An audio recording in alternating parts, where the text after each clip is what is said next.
When should we bet our entire range in position? Perhaps the hardest common question we ask ourselves when in position on the flop is, how do I determine whether or not I should bet or check this marginal hand? For example, assume we open at 9 of hearts, 8 of hearts in the cutoff, and the button calls, and the flop comes Queen of clubs, 8 of spades, and 4 of hearts. Is this a bet or not? Imagine you are coaching someone who is worse than you at poker, and they ask you whether or not you think in theory this is a continuation bet. So pause for a moment, and it doesn't matter how good you are at poker. What would you tell someone if they asked whether or not this is a bet or a check in theory when they're in position?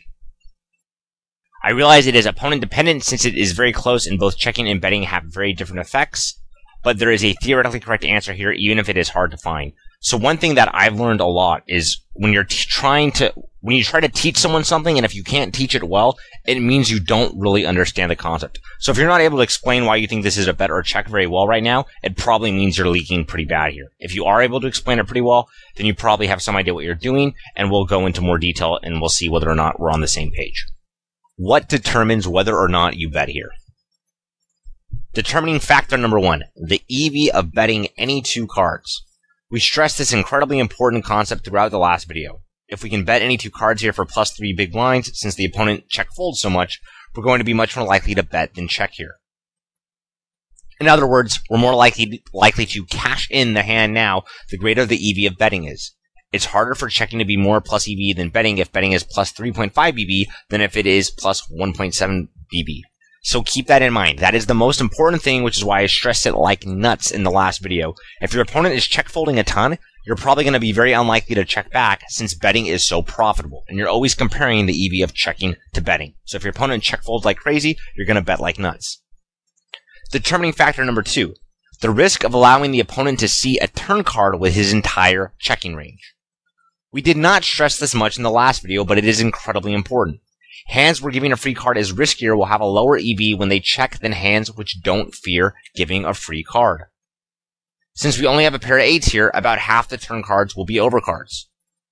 If we had Jack-Jack, giving a free card would be less risky since there are fewer overcards which can turn.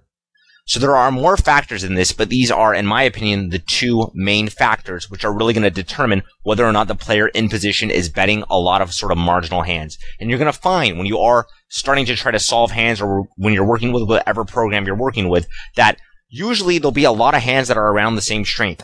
You know, there'll be a lot of middle pairs, pocket pairs that are between middle pair and top pair. And if your opponent is check folding a ton and you're in position, you're going to bet like crazy. Likewise, if you're check folding a ton as the pre-flop raiser, if once you check, it means you're pretty much check folding, your opponent's going to bet like crazy and you can't be at an equilibrium. So you not only care about how much you're check folding, but you also care about how risky is seeing a free card, which I'm going to explain why right now. So first we got to go back to the basics. Then we'll get into more complex examples. So don't let the theory confuse you. All we're trying to answer here is betting more plus EV than checking? The following statements are usually true and good guidelines. In reality, there are more variables to take into account. If checking that this specific hand is risky since a free card will likely outdraw us, then the EV of checking is less than if we had a hand less likely to be outdrawn.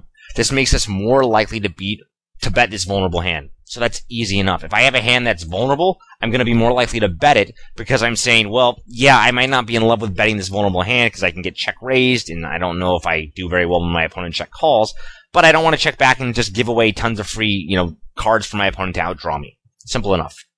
On boards where giving a free card is very risky, we expect our opponent to more aggressively bet in position since the EV of checking will be lower since he'll likely get outdrawn by our checking range.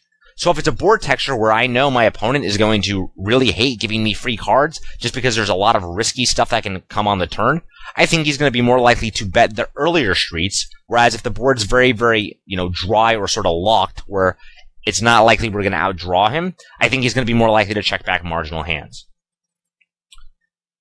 Think about these for a moment. They aren't hard rules, but very important. We'll go over some examples. You probably don't need to think about this, but if you want to, pause right there.